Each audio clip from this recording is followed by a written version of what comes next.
A animação com fotos de cidades brasileiras revelam o título Parlamento Brasil.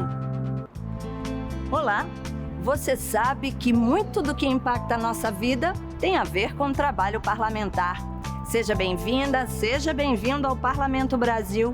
Aqui, sempre em parceria com as TVs legislativas, a gente conta para você os assuntos que mobilizam as casas de leis do país.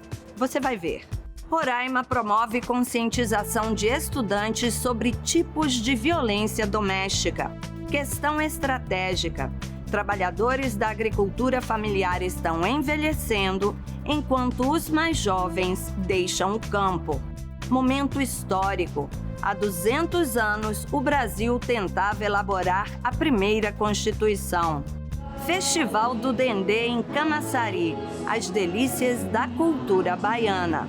A câmera exibe diversos pratos do festival, pessoas dançando capoeira e cantora. Animação na cor violeta e com construção antiga ao fundo. Giro pelo Brasil. Maio, mês das mães e da família. Andréia Alves. O ambiente doméstico, que deveria ser um local de aconchego, muitas vezes é cenário de violência.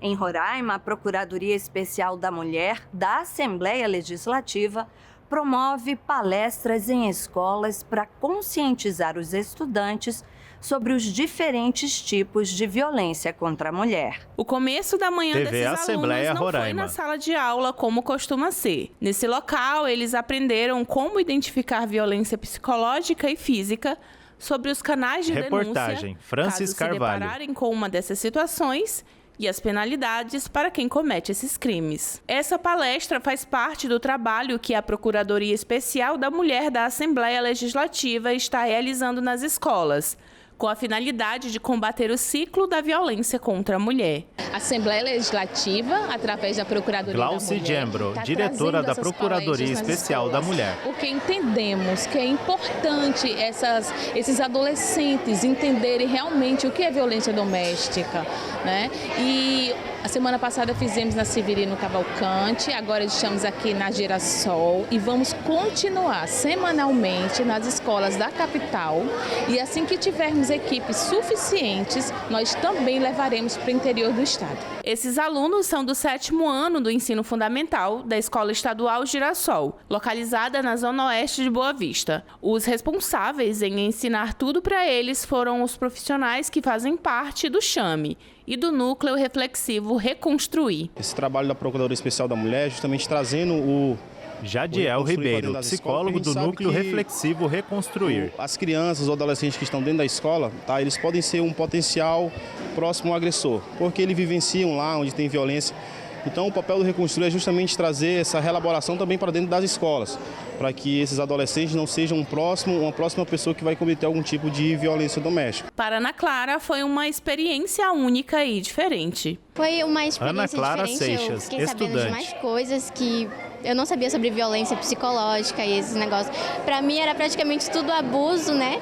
E foi um conhecimento diferente para mim. A escola é um dos principais espaços para compreender sobre o tema e contribuir na promoção de vida livres da violência. Os alunos precisam Iomar aprender, da Silva, as meninas coordenadora precisam aprender pedagógica. que não podem bater e as meninas precisam aprender que não podem apanhar. Todos precisam ser respeitados nos seus direitos. Então, para nós, é bastante precioso que eles tenham acesso a esses conhecimentos, a todos esses esclarecimentos que vocês trouxeram. Então, só amplia seus horizontes, seu conhecimento, sua forma de se defender. Parlamentos debatem os direitos de cuidadores. Veja o que foi notícia nas casas legislativas do país. Minas Gerais. A regulamentação da profissão de cuidador de idosos foi TVALMG. debatida na Comissão de Defesa dos Direitos da Mulher em uma audiência para comemorar o Dia Nacional do Cuidador, 20 de março. Nós buscamos pela Maria Cristina Barbosa, cuidadora de idosos. Dentro da demanda do profissional, né, com acerto de piso salarial, sindicato. A cuidadora Fernanda foi uma das convidadas da reunião. Ela acredita tanto na vocação que tem para cuidar que há 3 anos adotou um idoso abandonado pela família que estava nas ruas. Ela conhece bem os desafios enfrentados pelos profissionais, como carga horária excessiva e desvio de funções. Tem casa que abusa. Os cuidados que a gente tem que ter com o quarto do idoso, Fernanda banheiro, Pires, né, cuidadora de deles, idosos. tudo. Só que aí eles diziam que é que a gente faz o serviço da casa toda. O Brasil deve ter mais de 60 milhões de idosos Priscila Freitas, daqui a repórter. 90 anos, segundo a estimativa de um estudo de 2021 feito pelo IPEA, o Instituto de Pesquisa Econômica Aplicada. Aqueles que têm mais de 60 anos vão representar mais de 40% da população, o que vai exigir mais políticas públicas de cuidado com o idoso. A gente ainda precisa explicar para a Deputada população estadual Ana o que Paula faz um Siqueira, cuidador de Rede, idosos, quais presidente são da as Comissão funções. de Defesa dos Direitos da Mulher. Essa relação que ainda existe com a doméstica, né? Muitas vezes as pessoas contratam cuidadoras ou cuidadores, mas pensando que ela vai fazer também os serviços domésticos e não, está ali para o cuidado específico daquele idoso ou daquela idosa. Então a gente precisa informar a população, levar conhecimento e regulamentar essa profissão. Segundo a vice-presidente da Associação dos Cuidadores de Idosos de Minas Gerais, há muitos cursos irregulares no mercado. A regulamentação traria também mais segurança para os trabalhadores e os pacientes. Hoje o cuidador só está dentro das Giovana instituições. Simeone, Associação de Cuidadores de Idosos de Minas Gerais. Adequadamente, né? Não, então hoje a gente vê cursos irregulares no mercado, que é dado de maneira errada, às vezes sem um estágio, sem uma um preparo adequado. É uma profissão linda e os idosos precisam. Amazonas. Projeto autoriza o Poder Executivo a instituir a TV renda Alean. amazonense para cuidadores de pessoas com deficiência em vulnerabilidade social. Cuidados básicos de locomoção, higiene, alimentação e comunicação. O dia a dia daqueles que cuidam de pessoas com deficiência não é fácil. A assistência muitas vezes é permanente e as situações emocionais e financeiras se agravam. Muitos pais e mães deixam de trabalhar fora de casa para viver em função dos filhos. Cuidar de quem cuida é o que garante o projeto de lei da deputada Joana Dark, que autoriza o Poder Executivo a instituir o auxílio permanente para cuidadores de pessoas com deficiência em vulnerabilidade social. O projeto prevê um aporte de R$ 1.320 mensais. A lei considera cuidadores, mãe, pai ou responsável legal pela pessoa com deficiência, que exerça a função em tempo integral. Não será permitido que o cuidador seja titular de benefício previdenciário ou assistencial, esteja recebendo seguro-desemprego ou programa de transferência de renda federal, com exceção do Bolsa Família. São Paulo. Aos 65 anos, João Francisco tem um TV sonho: Alesp. se formar em letras. Um dos passos em direção a esse objetivo foi dado na Fundação Florestan Fernandes, com o primeiro diploma profissional em informática. Foi um aprendizado muito bom. João Francisco, técnico em informática. Vou fazer o Enem, né? Eu pensei em escrever um livro também. E para mim foi uma boa experiência. Graças a Deus. Vinculada à Prefeitura de Diadema, a Fundação oferece cursos profissionalizantes gratuitos aos munícipes, para promover o ingresso no mercado de trabalho, a atualização e recolocação, como é o caso da Andréia. Vi lá o site da Fundação Florestan Fernandes. Andréia Costa, professora da Fundação. Cursos, e eu disse, eu acho que eu vou fazer um curso online, né? A gente tem tanto híbrido quanto presencial. E aí eu resolvi fazer marketing digital. E aí comecei a fazer o curso, que conseguiu me abrir outras portas, mesmo mediante a pandemia, né? E aí eu fui me achegando. Em 2022 foram Carolina cerca Franca, de 6 mil repórter. alunos formados. E neste ano, a tendência não é diferente. Os cursos da Fundação são concorridos e as primeiras turmas de 2023 já estão esgotadas. Faz a inscrição. Manuel Marinho, presidente da Fundação. Tem 50 alunos para o curso de inclusão digital. Os primeiros 50 que chegarem aqui na Fundação vão ser contemplados. Isso não significa que quem não ficou contemplado nos 50 não vai estudar, porque daqui 60 dias tem outros. Outra coisa que é importante a gente citar, nós temos polos, né, 20 polos esparramados em todos os bairros da cidade, que terminando essa seleção agora, nós vamos selecionar os alunos nos diversos cursos, em torno de 300, 400 vagas nos polos da Fundação em parceria com o SIDAP. O Legislativo paulista está atento a iniciativas como essa. Graças a uma emenda impositiva no orçamento, de autoria do deputado Teonílio Barba, o polo principal da Fundação Florestan Fernandes será reformado para atender cada vez mais alunos. São mais de 40 cursos, 52 turmas, nas diversas modalidades. Inclusão digital, alimentação, gastronomia, portaria, várias áreas, importante todas elas, e o setor de beleza, que hoje é o setor que está em franca evolução, em franco crescimento aqui na nossa região e em todo o país. O Brasil importa a maior parte do fertilizante que usa na agricultura. Uma forma de produzir o insumo aqui no país pode estar nas versáteis macroalgas. O cultivo de macroalga Santa foi Catarina. objeto de estudos importantes na última década e se tornou um mercado exclusivo do estado após uma autorização do IBAMA em 2020. O tema voltou a ser abordado arquivo pelo deputado Jair Mioto do União Brasil, que citou a importância da produção durante a sessão ordinária desta quarta-feira. Kael Sobral. O deputado destacou as diferentes áreas que a produção pode impactar, como na indústria farmacêutica e alimentícia, e na de fertilizantes.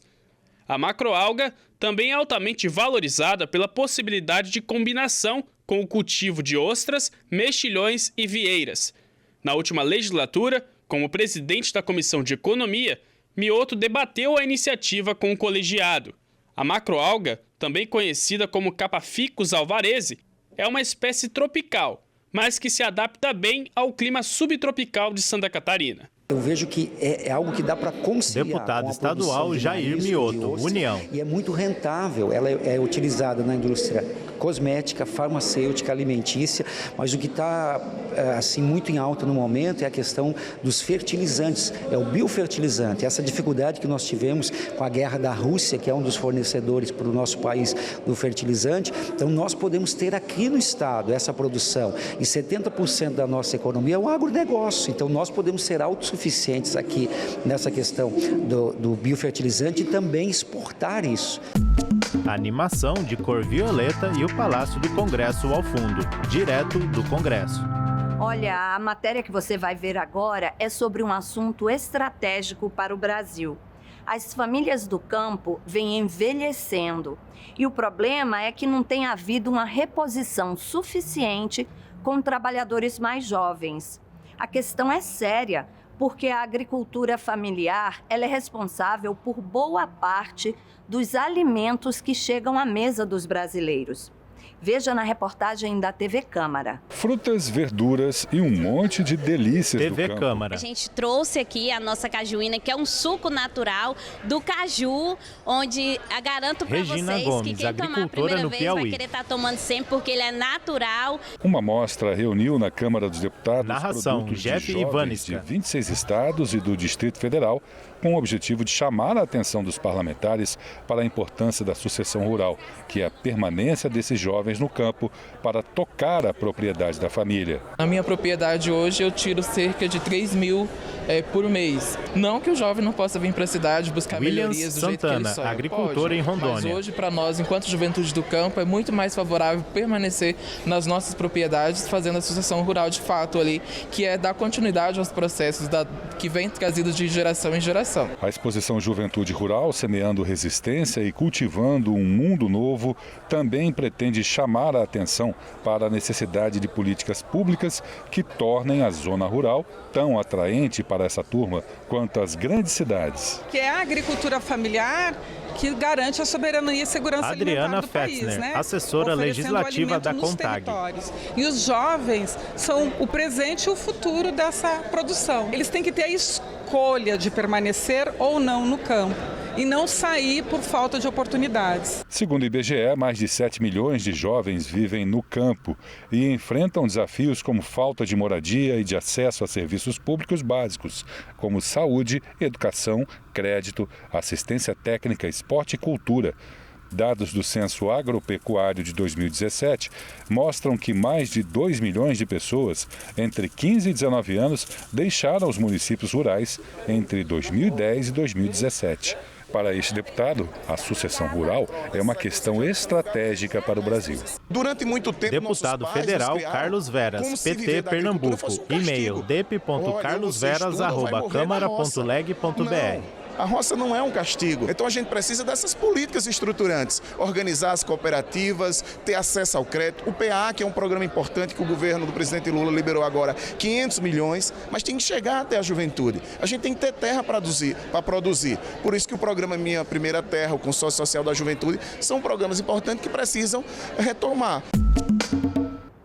Há 200 anos acontecia no Brasil a primeira Assembleia Constituinte. Deputados eleitos, todos da elite da época, se juntaram para escrever a Constituição para o país que tinha acabado de se tornar independente. Mas os rumos dos debates levavam a uma perda de poder. Acesse pelo QR Code as matérias da TV Senado sobre as constituições do Brasil. E mandou acabar com a Constituinte. E a primeira Constituição do Brasil só foi de fato concluída um ano depois, em 1824. Veja na primeira reportagem da TV Senado sobre as constituições do Brasil. TV Senado. Foto em preto e branco. Em 3 de maio de 1823, por determinação do imperador Dom Pedro I, reunia-se pela primeira vez no Rio de Janeiro uma Assembleia Constituinte no Brasil. O país recém-independente, influenciado por ideais liberais, estava em busca de sua primeira Constituição. Padres, juristas, ilustrados e oficiais, eleitos no ano anterior, iriam elaborar o texto com os contornos jurídicos da nova nação. Pintura antiga passa pela tela. Eram estudiosos que sabiam o que estava sendo discutido, acompanhavam de muito perto. Neuma Brilhante, historiadora da Universidade de Brasília. A gente tem aí um movimento muito forte no Atlântico, né? Você tem os processos de independência na América, né? Na América Hispânica que estão acontecendo, seus movimentos estão acontecendo na França, nos Estados Unidos. Então a gente vê nas falas desses parlamentares direto referências a estudiosos ou acontecimentos internacionais que vão ser usados a todo momento para se pensar ali o que está acontecendo no Brasil. O objetivo para muitos deles era combater o absolutismo representado na figura do imperador e, nesse novo Brasil, ampliar os espaços de participação no poder. É célebre a frase. Senador Randolph Rodrigues, Rede Amapá, redes sociais, @Randolph Rodrigues. Jurarei a Constituição, desde que ela seja digna do Brasil e de mim. Caracterizava o sentido absolutista, a ideia absolutista que ele queria que fosse consagrada naquele texto da Constituição, naquele texto para a Assembleia Nacional Constituinte. A ideia de que seria uma monarquia constitucional representativa era muito forte. Então, nesse sentido, era muito evidente que precisava se dividir os poderes e precisava, de alguma forma, controlar o poder régio, a partir de uma lógica aí desse nascente liberalismo. Mas havia também um grupo que defendia a soberania do país como um laço entre o povo e o imperador. O Brasil seria uma monarquia, seria católica, seria representativa e teria a Casa de Bragança como a casa reinante. Esse seria o pacto inicial e que limitaria o trabalho da Assembleia Constituinte. Ela não poderia, no seu trabalho, ignorar essas leis fundamentais. Os debates duraram cerca de 6 meses. Em novembro, o relator Antônio Carlos de Andrade Silva, deputado por São Paulo, apresentou um texto final com 272 artigos, em que prevalecia o poder legislativo, com a criação do Senado e da Câmara dos Deputados e a limitação do poder do monarca. A imprensa cobria os trabalhos da Assembleia Legislativa livremente e o imperador tentou passar uma lei de controle do setor. mas não teve sucesso e resolveu dissolver a Assembleia. O palácio é cercado, os constituintes já percebem que a tensão está muito forte. Eles declaram uma sessão permanente, uma sessão aberta, que dura uns 2 dias. E, no final das contas, as tropas invadem e prendem, e alguns deles vão ser deportados, outros vão ser presos. Pedro I, deputado federal Luiz Felipe de Orleans e Bragança, PL São Paulo. Sendo criado no início era de transformar o poder executivo em um poder diminuto, ou seja, inexistente. Então ele não via essa missão como sendo a dele. Ele via que ele tinha uma missão mais de executivo. Ele dissolve a Assembleia Nacional Constituinte e outorga a nossa primeira Constituição. No próximo episódio da nossa série especial, nós vamos conhecer detalhes do texto da Assembleia pelo QR Code as matérias da TV Senado sobre as constituições do Brasil. Como Constituição da Mandioca. E que, apesar de nunca ter entrado em vigor, influenciou o ordenamento jurídico brasileiro. Animação 200 anos da primeira Assembleia Constituinte. A animação exibe a estátua do profeta Isaías de Aleijadinho, em Congonhas, Minas Gerais. Vitrine. Falou de Dendê e do que é que a gente se lembra? A gente lembra logo da Bahia e da comida gostosa que tem por lá. Imagina então um festival dessas delícias. E foi exatamente o que aconteceu em Camaçari, o segundo Festival do Dendê. E é você que está me vendo do outro Jonas lado. Gabriel, hoje, repórter. Marca presença no segundo Festival do Dendê da Agrovila do Pião Manso. Fica comigo e bora ali. TV Câmara Camaçari. Esse festival maravilhoso que é de dar água na boca. Passando por diversas mesas do festival, a tela exibe vários tipos de pratos, frutas e o azeite de dendê. O Clube Social de Camaçari foi palco do segundo Festival do Dendê da Agrovila do Pião Manso. 16 chefes de cozinha de destaque em todo o país participaram do evento e apresentaram pratos criativos fazendo referência aos 5 biomas da Bahia. Então nós temos o bioma cerrado, o costeiro, o marinho... Solange Borges, organizadora do Festival do Dendê. Cerrado, a Caatinga. Então 5 biomas da Bahia e a gente vai fazer comidas falando desses biomas. O que é o bioma, Solange? É o que tem mais nessa região.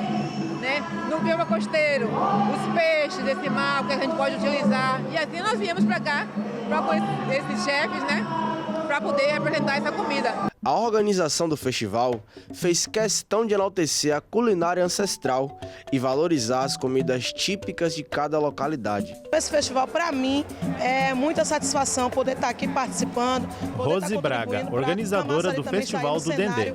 Nacional da gastronomia, principalmente da nossa ancestralidade. A nossa função era fazer conhecer, usar as redes sociais para divulgar. Ana Gomes, organizadora do Festival do Dendê.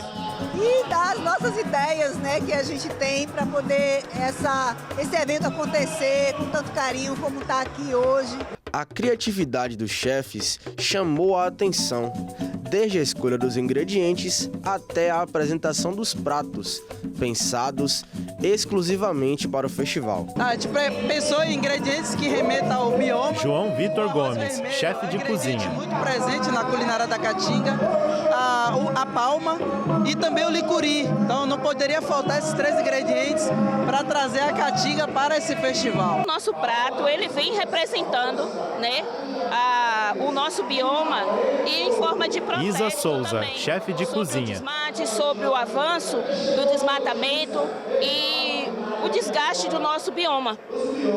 A gente fez um bolinho de feijão de corda recheado com cogumelo e palmito e um pesto de taioba, que a taioba, eles são elementos da Mata Atlântica. Para a chefe convidada Kátia Barbosa, a preservação da cultura e os sabores da comida brasileira devem ser enaltecidos, e o projeto acertou na proposta de apresentar ao público uma culinária diversificada. Essa coisa do dendê, do pilão, ela é um saber. Kátia Barbosa, chefe convidada. E a gente precisa mesmo preservar e manter a cultura da comida brasileira, enfim. Aí, Quando falaram, é o Dendê do Pilão, eu falei, opa, sou louca para saber como é que faz. Liguei para o pessoal, falei, dá teu jeito, eu tô indo. Os vereadores de Camaçari fizeram questão de prestigiar a iniciativa e ressaltaram a importância de eventos como esse, que valorizam a cultura e ainda aquecem a economia local.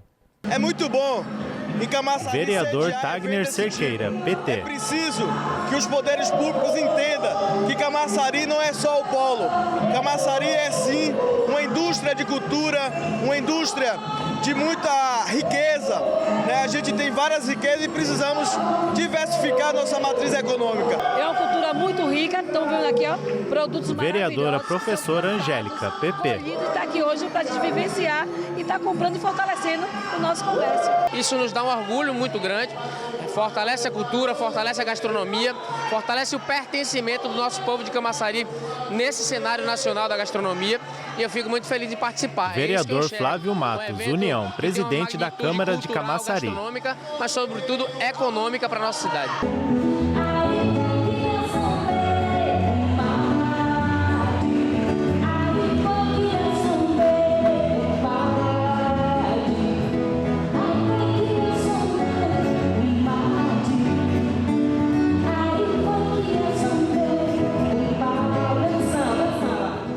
Acho que ano que vem tem mais, hein? Vamos ficar de olho, pessoal.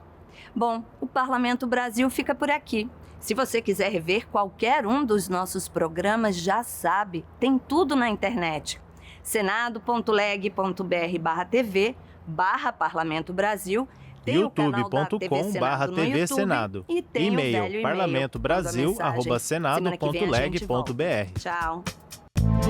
Os créditos sobem na tela. Enquanto isso, ao fundo, é exibido o plenário do Senado Federal.